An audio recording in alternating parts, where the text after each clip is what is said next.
Manchild News presents News on the March. Generation X icon Ke Huy Quan has made the comeback of the century, having lost hope in his career after successful turns in Indiana Jones and The Goonies did not lead to more roles. You make me pull! No fun! Now he's back after being out of acting for decades in Everything Everywhere All at Once, and has swept the Golden Globe and Critics' Choice Awards, while earning an Academy Award nomination at the same time, proving that there is no substitute for perseverance. I keep telling you, you listen to me more, you live longer. Speaking of Indiana Jones and all things adventure, Indiana Jones 5 star Phoebe Waller-Bridge has been chosen by Amazon to develop a new streaming series based on Tomb Raider. What?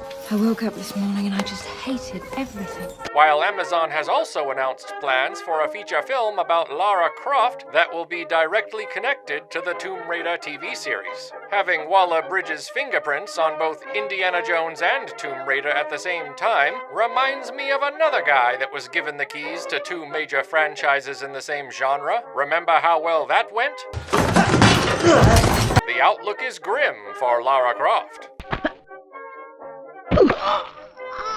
Hasbro has flushed itself down the toilet with a string of lousy decisions that are so numerous it would take the length of a feature film to explain them all. Suffice to say, they've raised prices again, while firing 1,000 employees. Ironically, Wizards of the Coast was the only arm of their business to perform well, but they made a mess of that too. When they tried to deauthorize the traditional open source status of Dungeons & Dragons rules, they were met with such a massive backlash from consumers that many have abandoned the rule set to create their own, even as Hasbro made multiple public apologies for its greed.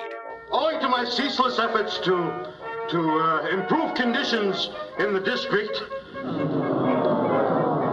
my health is endangered. This comes mere weeks after Bank of America downgraded Hasbro's stock, specifically because Hasbro's poor decisions wrecked the entire Magic the Gathering product brand, which was one of their largest profit drivers. At the same time, quality control on Hasbro's action figure division has taken a nosedive, with multiple complaints regarding their G.I. Joe and new Dungeons & Dragons figures having brittle joints that snap right out of the box, even to the level that Pixel Dan called them out about the issue on Twitter. What? Hasbro is truly operating like a house on fire. If that house was made of flash paper and dryer lint, and the walls were insulated with sponges soaked in gasoline.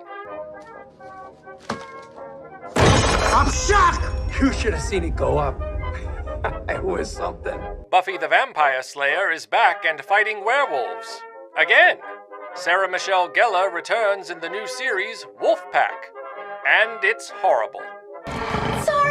Sony continues to try and convince the courts that Microsoft is going to deny them future Call of Duty games if they allow Microsoft to acquire Activision. Critics say Sony's use of exclusives for PlayStation makes them hypocrites in this case, but supporters of Sony's argument point out if Microsoft acquires Activision, they would have a monopoly on much of the gaming world. Microsoft says they would never deny PlayStation consoles Call of Duty, since Sony is the dominant player in the console market. I don't believe you.